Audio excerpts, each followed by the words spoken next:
Welcome to the Midstream reading series for February 2025. My name is Paul Mattis. I'm one of the 4 rotating hosts.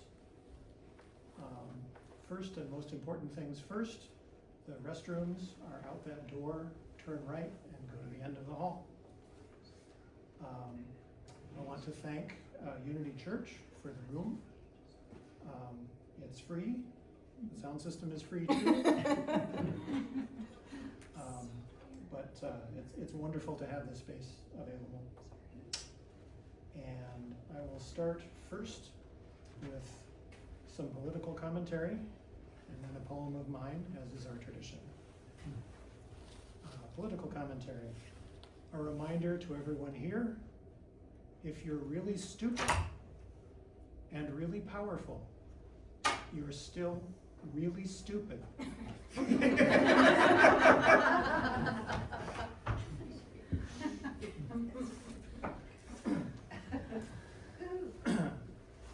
So this is entitled Almus Americana. Early March, a Wednesday, 6:05 p.m. The sun sits just above the trees. She drives home from another day, cleaning houses that barely need it, and smiling, always smiling.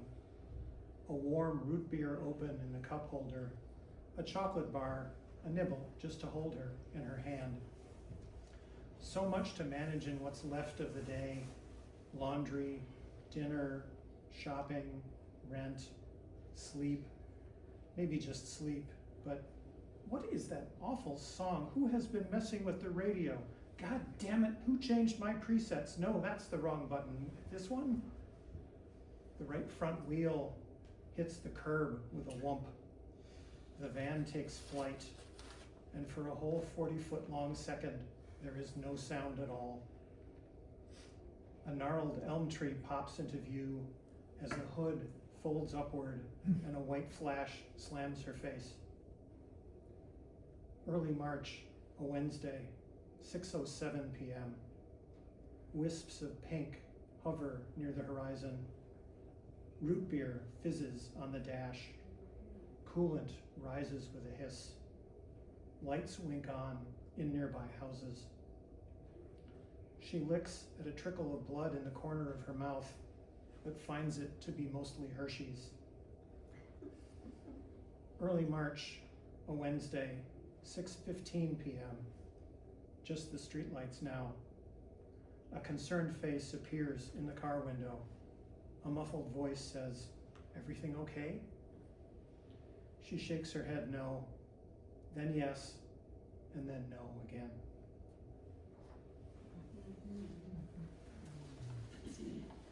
All right, our first reader.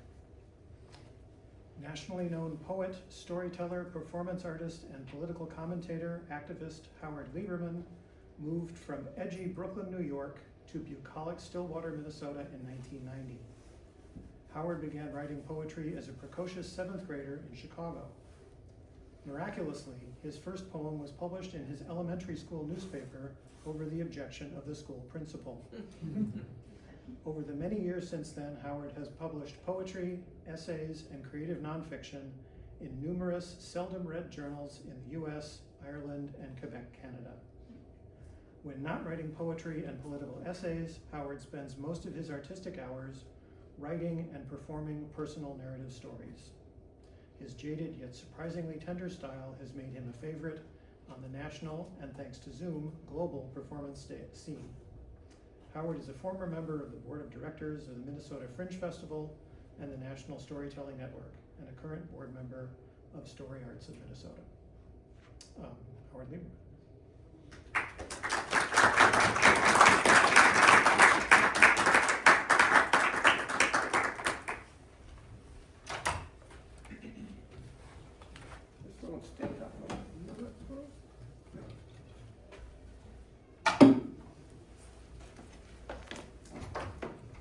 Can I be heard? Yeah. I thought so.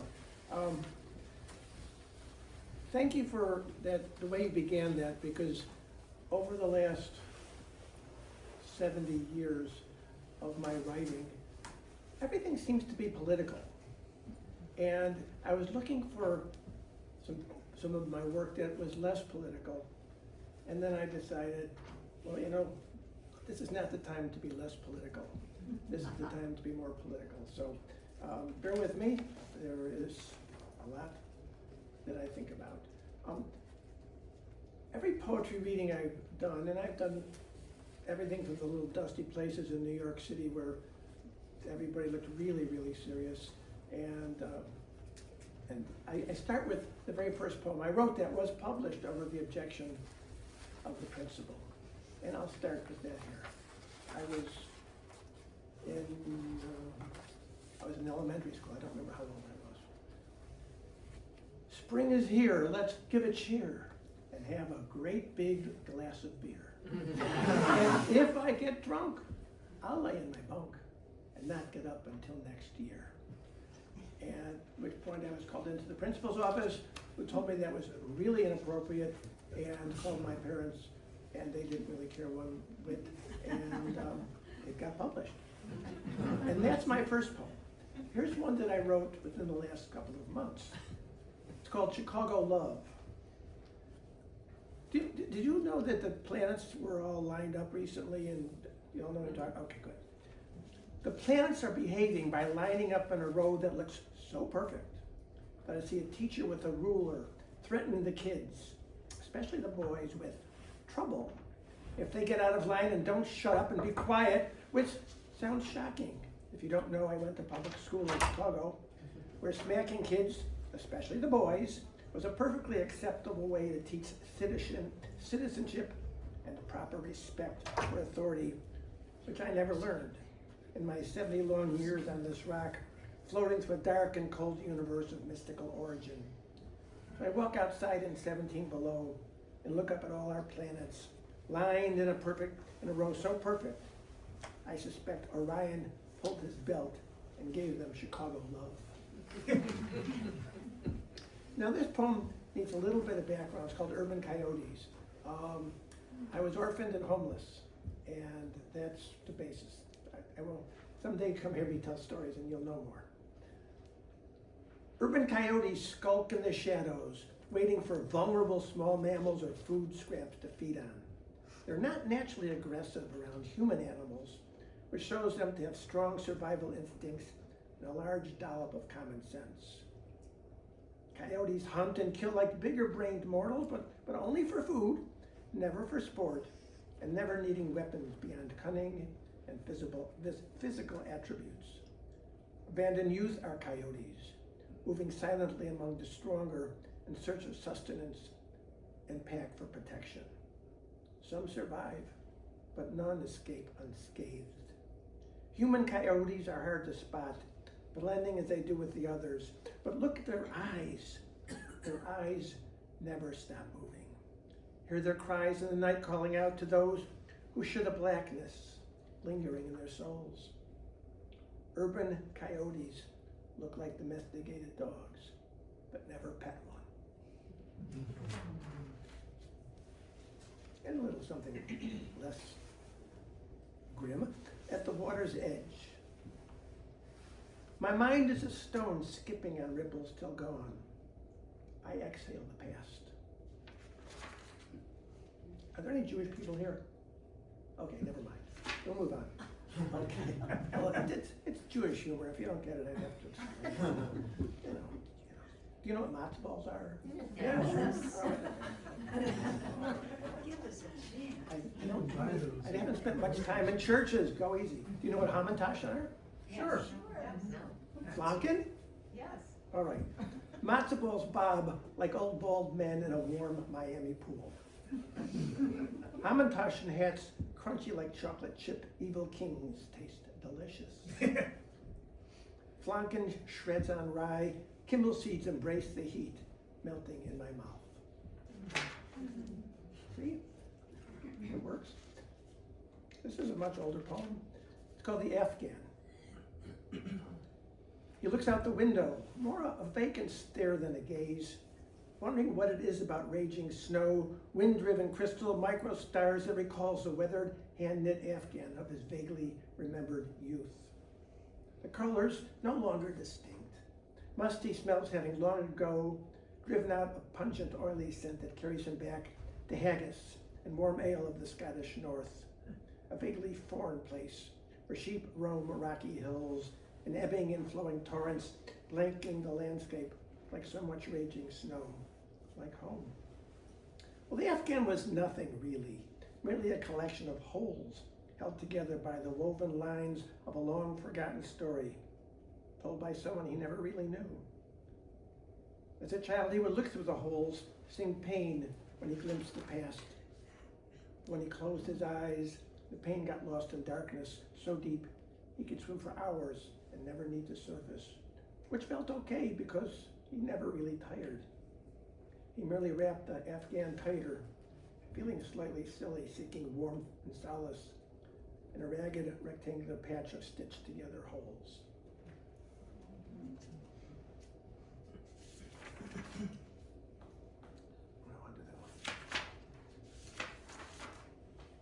Anybody here get migraines? All these intellectuals, you don't get migraines? What is wrong with you people? Okay. Well, I get migraines, and I have since I was about 6. Okay, a little medical.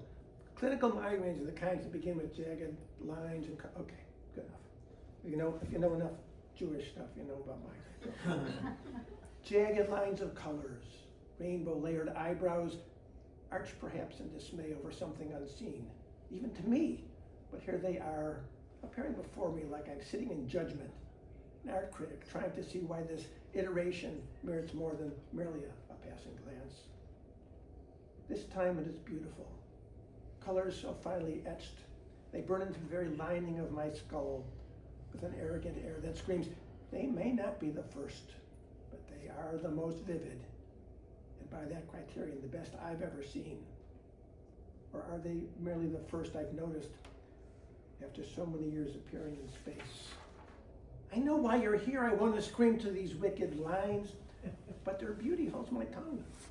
And just for a moment, I love their finely ruled colors. They're almost religious clean lines, not the least bit unaware of the pain that they foreshadow, allowing myself a moment, or even two, to admire the artistry of yet another clinical migraine. You who suffers migraines, did it make any sense to you? Very good. Okay. I don't think I want to do that one.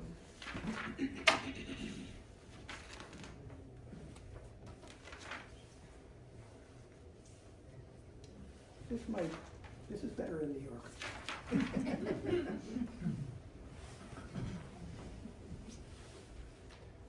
It's my party and I'll cry if I want to.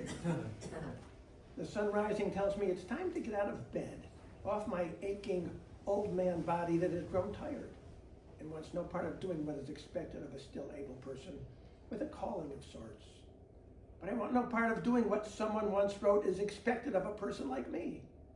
So I argue and challenge and demand that the sun rising means only that it's a day, like so many others. So leave me alone with my thoughts on how life should be for me, and if I duck obligations to fulfill someone's expectations of me, that's okay, because you see, the sun will rise again tomorrow morning, and the dance I danced alone will maybe be a waltz, or some b-boy moves that most likely will hurt my aging bones. But those are my bones to hurt, so I choose to dance. More Jewish stuff. Okay. Excuse me. In a Jewish house of worship, right above where the ark is, stands what's called the Ner Tamid. This is like master's level stuff. It's called the eternal flame.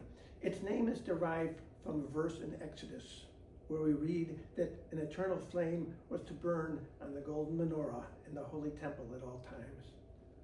Claude Riddell is a Minnesota-based glass artist who has created Ner Tamids as a reaction to Kristallnacht, and his work can be found in temples, synagogues, and shuls, literally all around the world. And he used to be my therapist until he retired.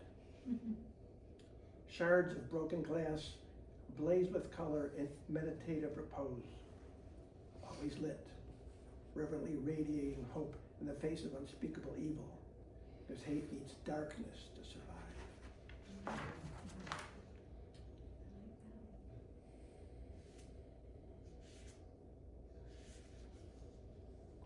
What the lady with the torch sees. The boardwalk bleeds stories of immigrants, weeping tales of lands and so many people, both loved and hated, left behind.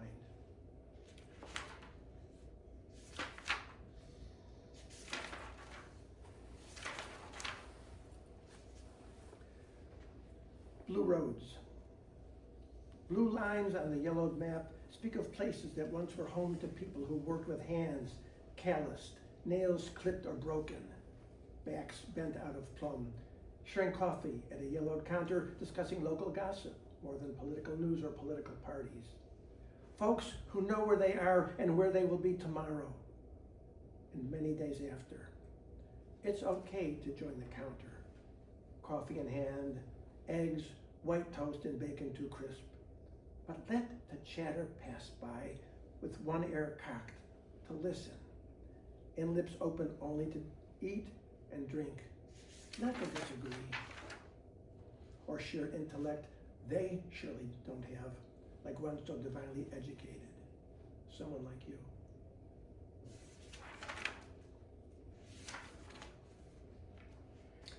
How do you read me? People think they know me based on what? I'm not sure.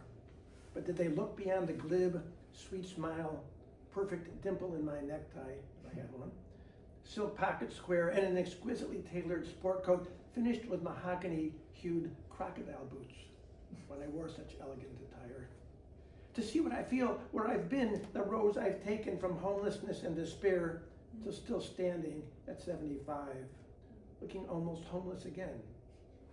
Or just assume that what I wore is who I am, rather than a costume, allowing me to pretend that the bent and crooked teeth hidden behind the smile isn't me any more than my sharp tongue, honed by decades of a life lived hard, speaks the truth, I know. This is about the drumbeat of war. I can't read that.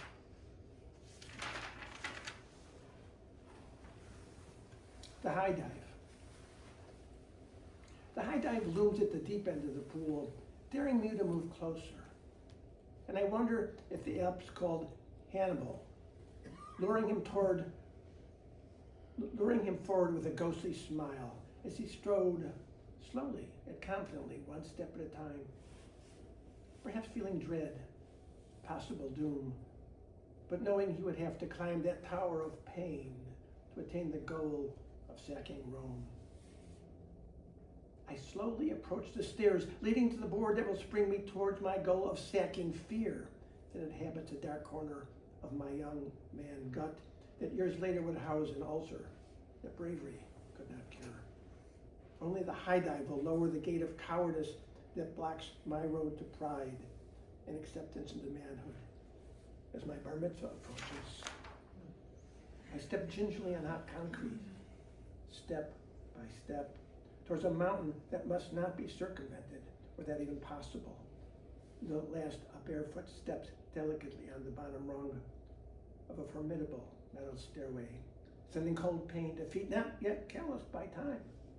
Up I climb, step by step, until at last I reach the board, vibrating with cockiness, goading me as I walk on out, inch by inch, toward a drop so precipitous my heart sings a song of despair, or maybe mainly fear, what sits and does, but sing it does, as I take the last step of youth. How am I doing on time? One more. One more? Oh my. You don't have to. What's that? You don't have to. Oh no, It's okay. I want to. I'm kind of I didn't even get to my best politicals.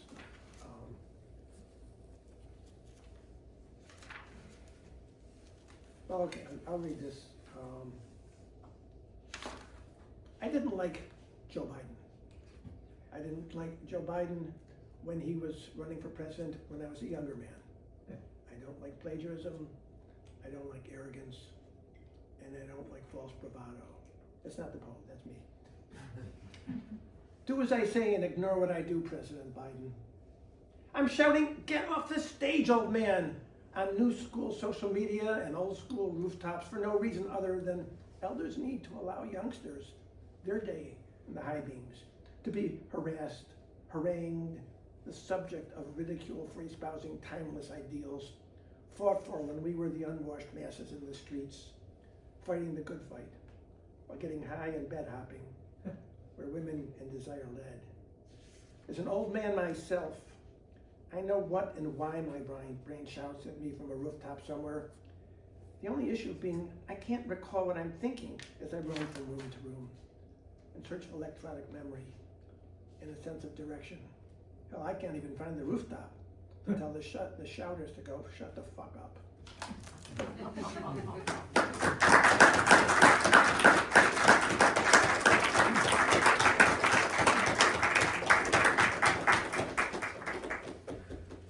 Thank you, Howard. Catherine Reid Day is a connector, communicator, and community builder. She works as a story coach, producer, and life transition specialist. Her research on identity is published in the Journal of Individual Psychology. She's adapting her coaching method into a workbook entitled Identity, Longing, and Desire, The Urgency of Who You Are. A graduate of Beloit College, where she received the White Owls Prize for Poetry, her poems have appeared in Crow Step Journal, Willow's Wept Review, the Park Bugle, and the website Sensitive Refuge. Founder of a community development nonprofit in St. Paul known as the Creative Enterprise Zone, she launched the Chromazone Mural Festival, now in its 7th year. She's passionate about creative work, local foods, libraries, native plants, eco-activism, and walks in the woods.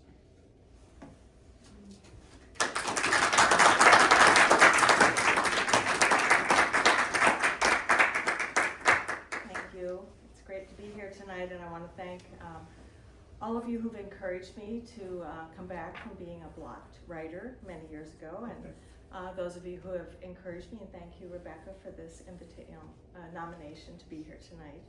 I want to also acknowledge retired Augsburg Professor Doug Green, who encouraged me to submit my work to Willow's Wept Review, and I was thrilled when these 2 poems appeared in the winter 2022 edition. And the first one is called Heat.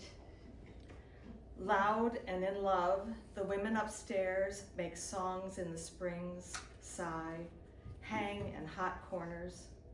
Cats cry in alleys, sniff the blind paths of bats. They fatten and long for gray wings. On a night like this, my father sweated on a Libyan beach, 1943. Bloated corpses slogged ashore. I began to burn a white fleck deep in his belly as he culled the dead. Upstairs, the women fall silent and cats fly at last. I enter the kiln of sleeping alone, light as a chain in a beggar's hand. Something waits in the dark landscape of dreams. It knows my name and calls me as a child would. Yes. This next one's called Ancestry, and I wrote it after my father died. Scent of skin and smoke rises through the dull floor of my father's closet. On my knees with assorted timekeepers stilled. Boxed bits of metal, tiny brass screws, piece of watch band, life seeping, a bridge to my questions. Secrets sift through veins of ancestors, bloodlines mapped, yet mercurial, absent data, absent stories. Why did I presume I was safe? Who witnessed, who explored, mentored, minimized, terrorized, stole? Who lost their mind, heart, way? Dad's hot eruptions burst into disgust with my mother, a pattern. On his hospice bed, he pleaded with her to lay beside him. She turned away, never touching him again. Why did I presume I was safe? And this is also about my father. Do we ever know? My father knew just how he wanted his eggs cooked. The rare times our family ate a restaurant breakfast, he offered detailed instructions to the staff. Don't overcook them, just cook them a little. Let the yolk get bright, but leave the whites almost raw, glassy and clear. He'd sometimes lean over the counter, instruct the short order cooks. Often he'd pout if the eggs arrived too hard. Such a small thing, such a big fuss. We live our lives as many selves, our public self, our private self, our blind self, the one we cannot see, but others do. Like a car rearview mirror, they show us sides of ourselves we don't see, traits that show up larger than they appear. But it's the fourth corner of the Johari window I want to understand better, our secret self. My father's secret self seeped into, cracked the foundations of our family. It created a madness in my mother. A little book on healing the body says the underlying cause of bladder infections is being pissed off at someone close to you. Mom was pissed off often.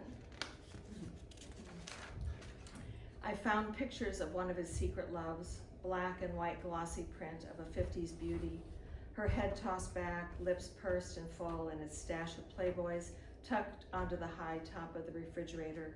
He knew my mother couldn't reach that high. He got up early to stand over the kitchen sink and study pink parts. Only in my imagination or dreams can I surface possible answers. All I know is his secrets rippled through us. Now I think I understand why my mother didn't touch him as he was dying, unforgiven. As you can see, I write about family and place and identity and memory, and these next two poems appeared in Crow Step Journal Collection 7 in December of last year. And the first one's called Understory. My father kept moving, hands, arms, legs, cooked, planted, tended, drafted, World War II horse cavalry. He stalked Nazis across Italian mountains and inside German villages, marched miles into combat. His motto, protect your feet. Wear good socks and sturdy shoes, well-fitting, low-rise, practical, smooth leather with saddle soap and mink oil, use polish. The scent of his shoe brush sits in my cupboard like a soldier in reserve. My mother weathered her own trauma, shopped to ease her orphan emptiness, knickknacks, themed towels with sailboats, tablecloths to hide her secrets, water-damaged cherry wood dining table. Many moves later, her collection drained and dispersed. One thing I kept, her colorful, narrow striped socks. Slipped them on to walk the dog. Thin and insubstantial, they slid down into boots, bunched up at the bottom, exposing bare ankles to freezing winds. Anger rode up my legs and out my mouth, startled the dog with harsh words not meant for her. Home again, I strip off her socks and toss them. Now the caretaking is over. Grief rides a different cavalry. This one is a tribute to my Celtic roots, and it's called Homeland. Here the land is so wild, commandos train on it. Even the village drunks speak a language older than English, a music the Saxons never trusted. My grandfather's watch sings an altered time in my pocket, accounting as old as the mountain I clambered to crawl up. Something in my blood catches on the twisting corners. Slowly, I know how this flinty trail ends. My name seems familiar to the stones, the gulls, claim they've known me for years. My hands reach for the wind as though it were a harp. I remember this fever has a name, Hireth, a gentle cancer that feeds in the heart's 4 rooms. I descend, a clutch of voices swim up from Capel Sion, seeking, as for centuries, the shifting doors of heaven. I know the words, I sing.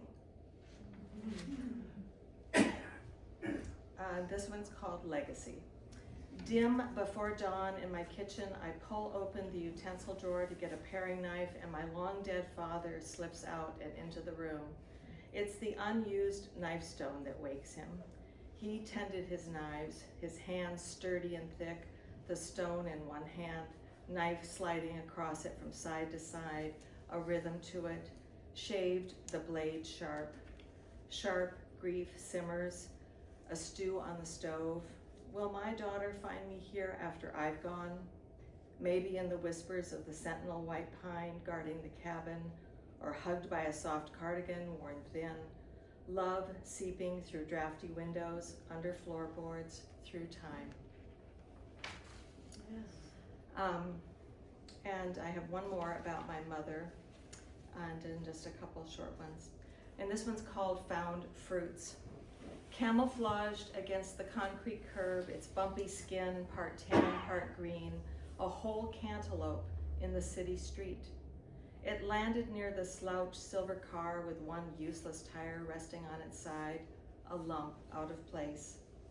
Someone from the apartment building across the street, still upset from their workday and in darkness, hadn't noticed it fall from their trunk and roll.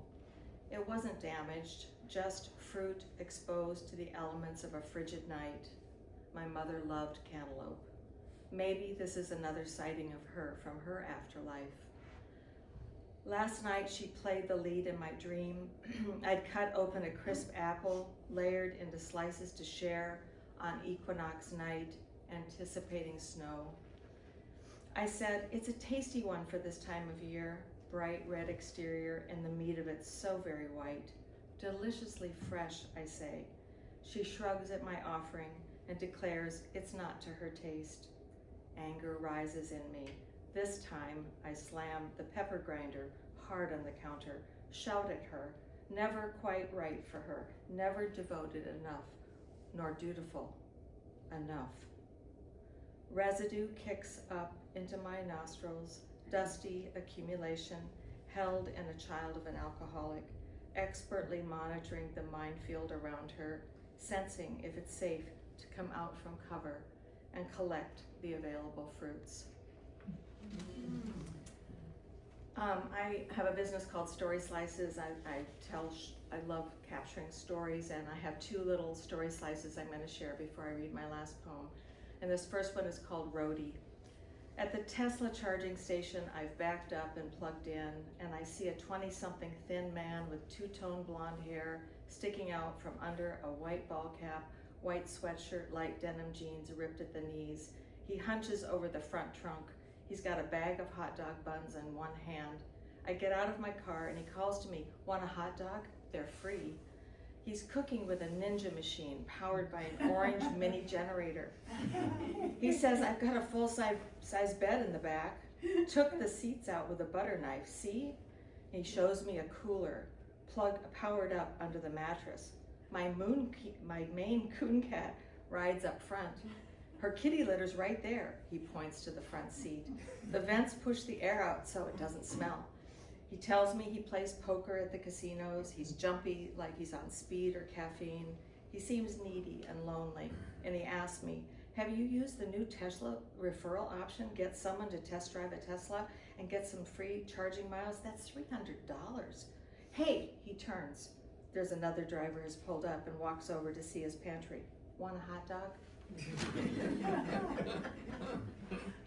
And this little story slice took place actually in this building about a year ago, and it's called Unity Chat. The worship leader issues an invitation. Share our highs and lows with someone. I turn to the woman next to me. She asks, "Want to go first?" I say, "Not really." My quiet, still self sits in an empty pause. She starts sharing. "I've been taking walks to the river, and the wildlife there makes me smile. So many swans." I ask, "What kind? Tundra or trumpeter?" She's not sure. but she says they make a joyful noise. Then she says she also finds herself rage walking, miles of rage. What's the rage about, I ask. I can think of so much to rage about. I don't know, she said, maybe my job. I ask, if it's your job, why do you stay? She replies, because I love it so much. And the sharing time is over, and we turn back to the service leader, and she whispers to me, I like your vibe. And this last one's called Song for an Unknown Woman. When you make yourself ready to leave, you slip on the necessary lie, worked and reworked by the priests, a ceremony of blessing waters, cold for the fires under your face, hot for the salt of your hips, warm for the closing of the wound that was wonderful between your legs. Tonight you will listen to Rain on the Roof and your husband dreaming his dull delirium. Something you no longer need will fall away, departing through eternal ethers with whispers of the child waiting in the vestibule of creation. You will touch your face with invisible fingers. The ceiling will whisper, yes, you are beautiful. Pale and opaque, the dream child, witness to all before and after, harvest of sleeping lives. Your first tears will taste like a kiss. Thank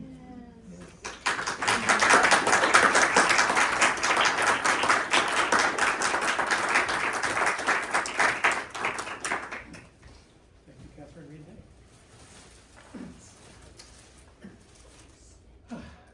Over the last 50 years, J.P. White has published fiction, reviews, interviews, and poetry in The Nation, The New Republic, The Gettysburg Review, Agni Review, Catamaran, APR, Salamander, North American Review, Prairie Schooner, Shenandoah, Southwest Review, Sewanee Review, the Georgia Review, Boulevard, and many other places. White is the author of 7 books of poems and 2 novels, Every Boat Turns South and The Last Tale of Nora Bow. His 6th book, A Tree Becomes a Room, White Pine Press 2022, was a recent winner in the White Pine Poetry Prize, selected by Danusha Lamaris. His 7th book, Rough Water, won the 2024 Grayson Book Prize, selected by Chase Twitchell. He is the editor-at-large for Plant Human Quarterly. J.P. White.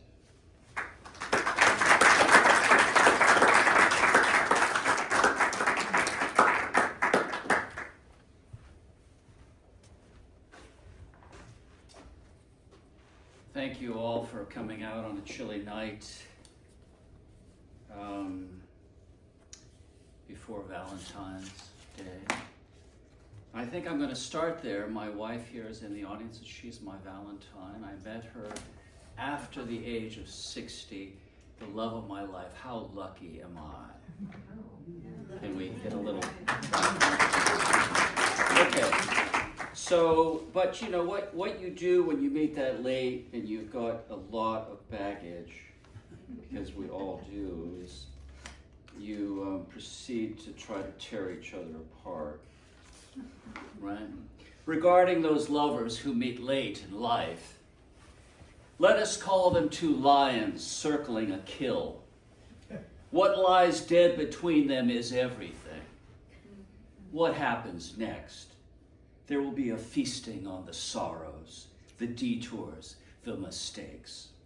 Others will watch with wonder and horror. After the pain of legends that have failed them, they will ask with the shine of battle for a casual lick, a brush of fur, some old nourishing held back from the kill. Happily and slowly, they will drink of this. Imagine, from such an encounter, order will return to the entire kingdom.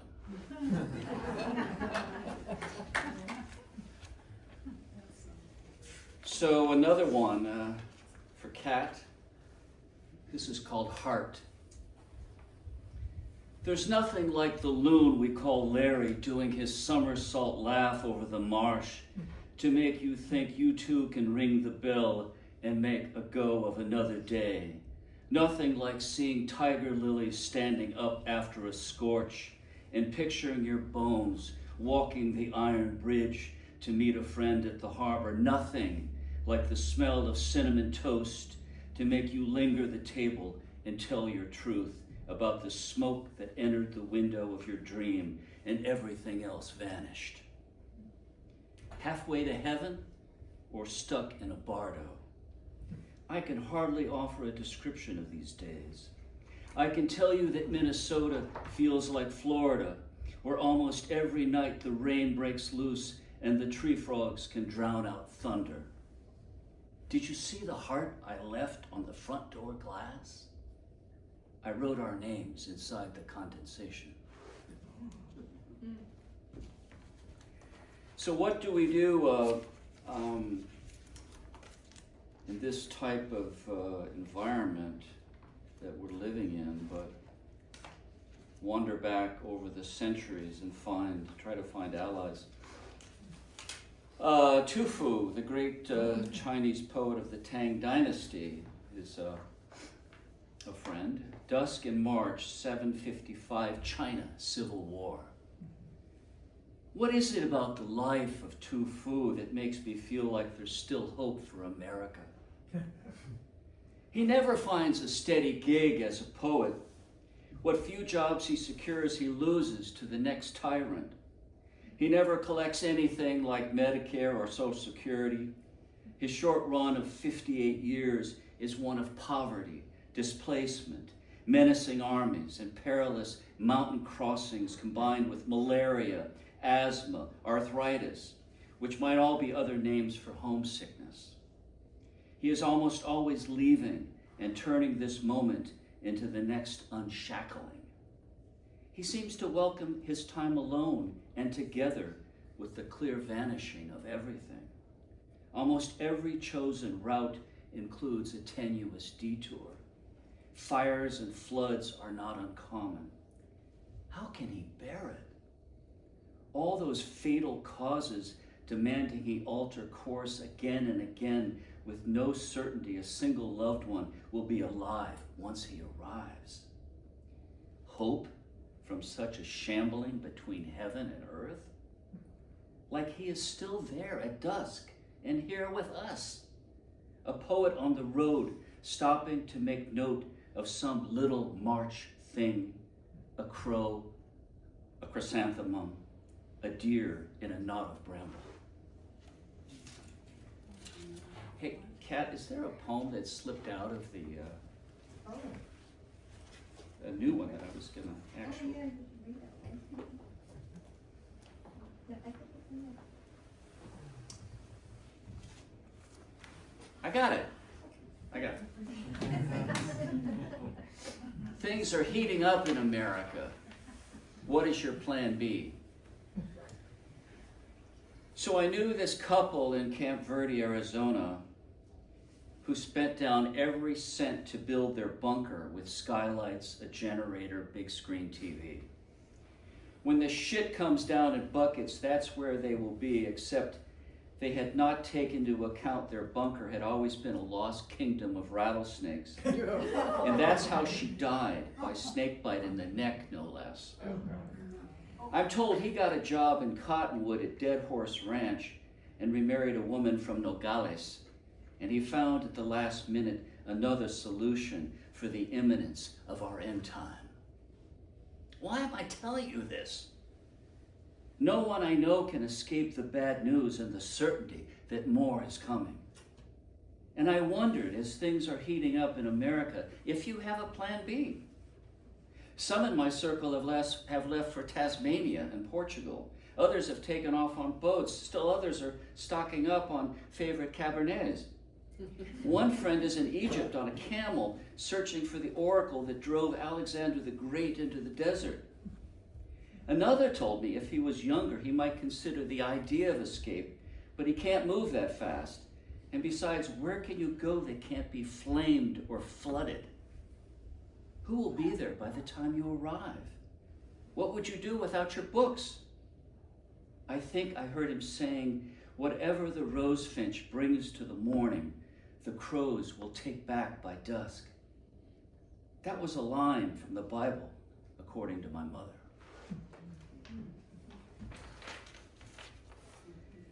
Okay, so we'll just wander through here a bit.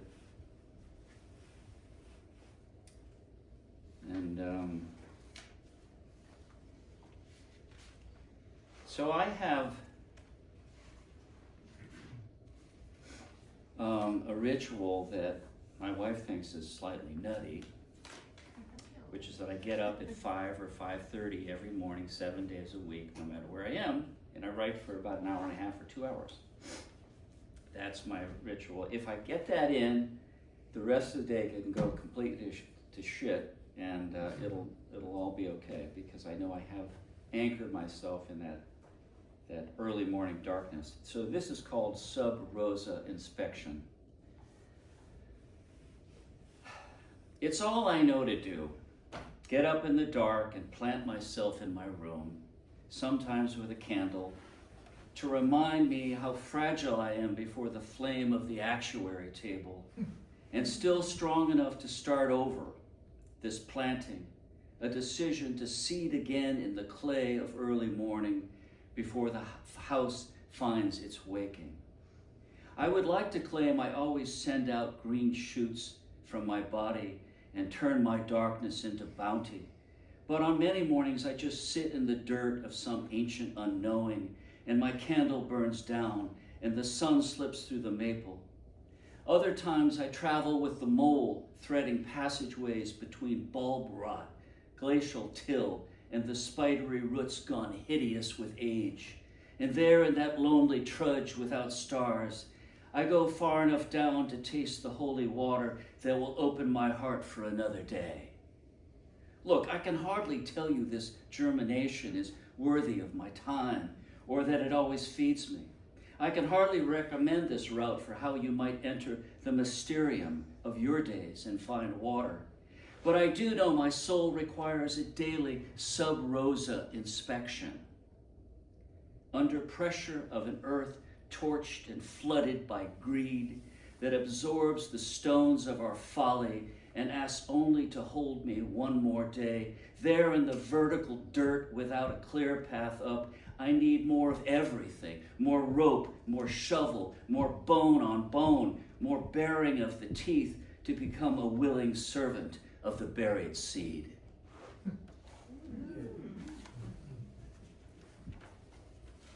Okay, so what would we do without pigs? You know, they're better than dogs. I mean, you know, dogs have issues sometimes, and, you know, they want to be walked or they want a certain type of food. Pigs are really not that fussy. They love you no matter what. Heaven is a pig at the fence. If you live next to a pig, many good things will happen. She will always take your scraps and make short work of them. This little recycling will help you feel better about not adding more methane to the landfill. But here's the clincher. The world is ever more a sullen face, and as you get older, it will see you less, but the pig will always take a gander and talk freely about this and that. Even if you don't bring slop, she will greet you at the fence without sudden interrogation. Whether you are standing in morning light or falling shade, whether you are innocent, guilty, bound to an old shiver, or trapped by too much heat, you will think, I can see turkeys pecking at the rabbit brush and goats and this one piebald pig with no quit in her for who I am, how I got here, my new limp.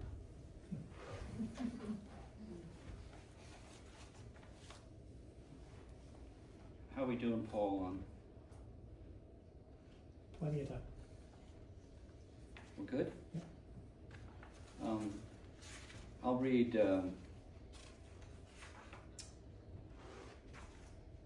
one more.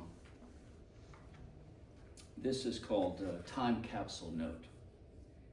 What was it like being here in human form? This tightening in the chest, this holding your hand over your mouth and sucking back on your teeth, this merging of your skin with another skin until the melt of no more questions took you to the land of I don't care where I am. This wondering where you are in the night's train ride to Topolobambo and the rooster in the luggage rack screaming for sex. This twitching in your eyelid like a vague diagonal when the ghost of your father offers you the tiller. This cramping in your bowels like an ocean on the other side of the world because the plumbing has rusted through. This retrieval of a fishing trip memory that almost glimmered when you last found it, then lost it again to the gray plunge of summer days when you couldn't snag a log. This recrimination when you remember how easily you were charmed, then angered, then repulsed by your own self-assurance. This unwinding through a bacteria, virus, fungus, some damn superbug that shot you sideways at 100 miles an hour through the eye of a needle, and you became the barking dog and the camel clutching the hand of Nurse Charlie. This shuddering and unshuddering of your heart, and some very slow to grasp recognition that the only risk worth taking is the one that hurt you the most. This writing your hand in the sand, then watching the creeping stain of the tide take it all back. Some days you were like a bumblebee prying open the bent sunflower head even after the sun bled off the page. Other days, this pinching spasm in your back, this whispering in your throat. What was I doing here? Oh, good. Thank you.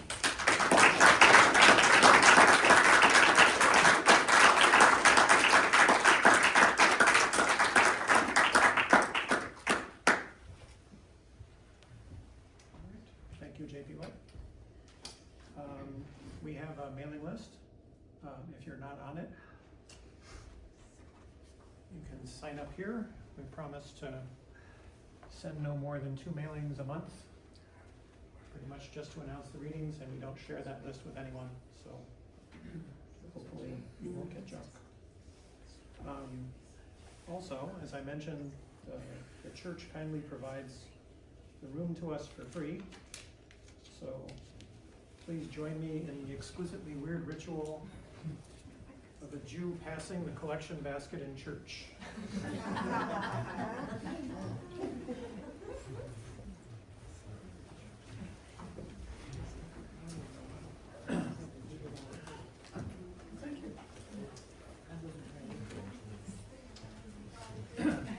Sheila OKeefe is a lifelong health worker. She has worked in Hello? Sheila OKeefe is a lifelong health worker. She has worked in hospitals, clinics, community, and international health in both allopathic and energetic medicine Oh, we can't hear you back here. for 45 years. She is most interested in how the ordinary aspects of healing and dying are accompanied and held by the non-ordinary. She sees this as a living example of cooperation and reciprocity. Her poetry is witness to this. Sheila OKeefe.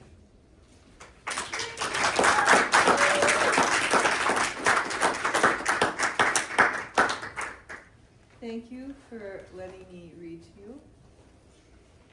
Let me know if you can't hear me. Territory of birds. A little louder. Territory of birds. Is that better? Yes. The moment she, out of respect, spits on the earth an offering, the sandhill cranes start coarse calling, elegant over the marsh.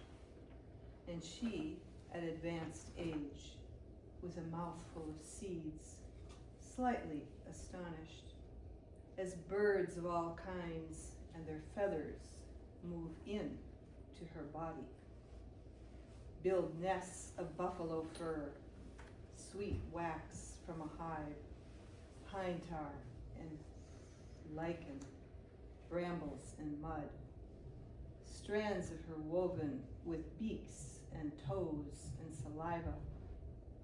They peck at her feet, straighten her legs, push with their heads on the tip of her spine until she tilts back her pelvis and flies.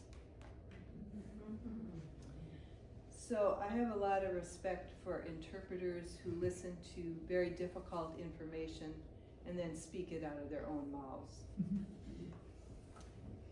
In honor of women who interpret to end war and violence and make peace. The interpreters. In the 9th month of negotiation, it had not rained, and the dry land was irritable and angry with a stuck tongue. The negotiators spoke in darkness and broken light, their sorrow already turned to bone. The interpreters began to hold each other's children, comfort them, share their food. The women poked their fingers, then pushed their hands beneath the ash, and in all languages agreed their bodies were bowls of water. Locked arms, blocked doors, nobody left. The women sang thunder and a change in the wind. Scent of rain began to fill the room.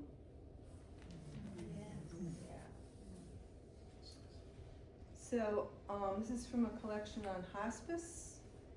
It's called Evaporation of Water. It's very early in this woman's process of death. They untangled sheets, looked under the bed for part of her hearing aid. It's usually pushed deep in the ear, he said. He had tools in his car. She sprinkled holy water on herself and the couch, where she laid crooked enough he could pull the thing out. Those of us watching saw steam, other lost objects, stuff you don't want to hear, float back out of her ear. She thanked the saints and the guy with the toolbox for the delicate work. Began to hear rain form in clouds, sap run in trees, the evaporation of water.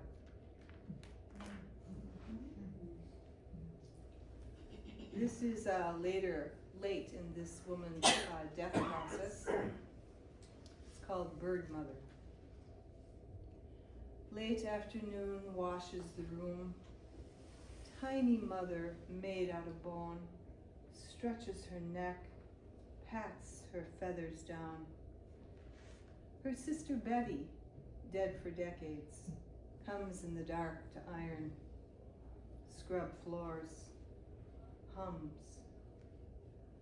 Bird mother peeks out of my eyes, asks for water. Everything waits. White light bends into color. Feathers twirl to the ground.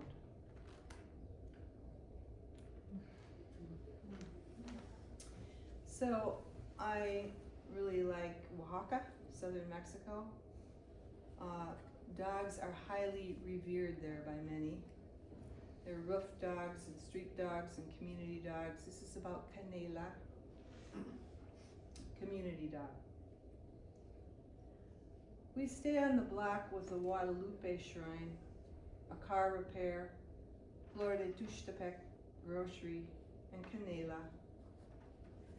Men share their chicken with her, talk to her like she's a dude. Women sing, act as if she's one of their children. Every 45 days when the water truck comes, they give her a bath. She hates it, prefers to live sticky, hides when the truck turns the corner. I'm told you get 4 chances to get a dog to love you. 'cause you're gonna need it at the end when you wanna cross the river. I believe it. My own mother, many days without water, did not die until our border collie did. Within hours, she was gone. And at night, the women put a sweater on Canela, make a cross on her forehead with her finger, and in the morning take the sweater off, make a cross on her forehead with their finger.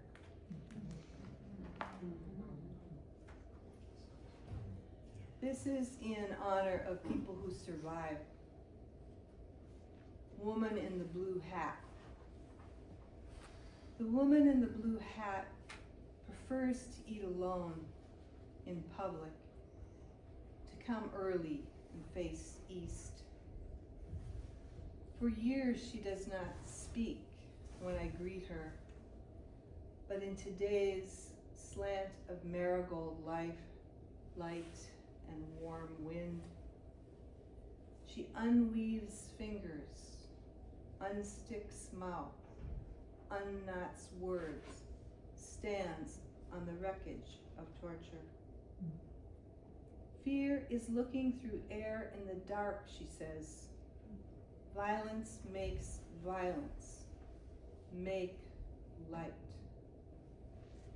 The smallest shift begins in a field damaged by poison, in children scattered like birds. At the edge of unspeakable, her arms reach east.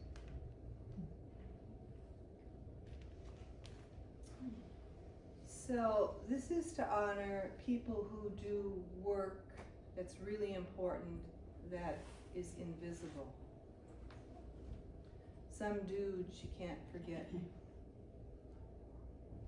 She does not even know the man's name she holds in sacred territory. Who, when the Contra blew up the grid and there was no water, no electricity to keep vaccines cold, said, I will go. Drove a Jeep without a windshield through night in a war zone.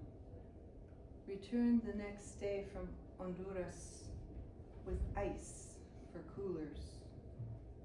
And she put drops of medicine into mouths of children as small as birds. And he disappeared. Thank you so much.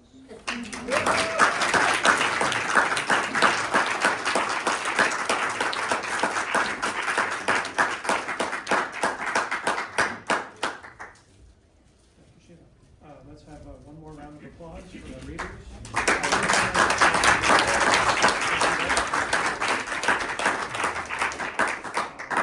We have a website, www.midstreamreadingseries. It's not. That's interesting. midstreamreadingseries.wordpress.com, where you'll find information about upcoming readings, past readings, and links to videos. We have our own YouTube channel. You can just search for Midstream on YouTube. Next month's reading will be Thursday, March 13th. Diane Jarvanpal will be the host, and readers will be Bao Fee, Lori Allman, Greg Watson, and Jean Lutz. Some of us congregate at Sweeney's, which is, I have no sense of direction, a couple of blocks from here. Afterwards, I'm not sure if I will be there or not, but there might be some interesting folks. And thank you all for coming.